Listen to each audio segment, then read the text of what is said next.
Do you want to know how much traffic you are getting on each platform? This is Erica. Today, let's learn to track your form submissions.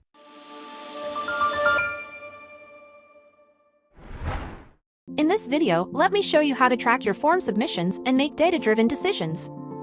The first thing is to navigate to the form you want to track. For this example, I'll use my contact form. Once you're there, click Edit to enter the design page, then go to the Publish page. Next, find to All. Next to your form's public link, you will see the advanced options. Click to open it and enable the URL parameter.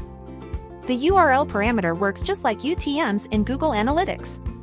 It's a powerful tool. It allows you to use different parameters to mark submissions from different sources.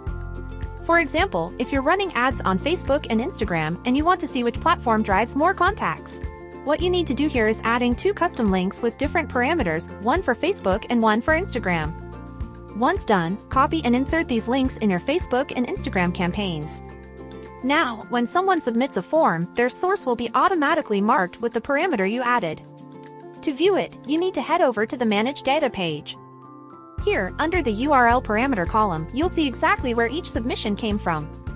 For more detailed tracking, you can break your parameters into smaller blocks and connect the small blocks with underscore marks. For example, if you're sharing your form on YouTube and want to know which video brought in a customer, you can add parameters like YouTube_video A, YouTube_video B, and so on. Use the right link for each video, and you'll have detailed insights into where your traffic comes from. This information can help you make decisions on the budgets for each platform. That's all for today. If you have any questions tracking your submissions, leave me a comment or join our community. Don't forget to like and subscribe for more tips. See you next time.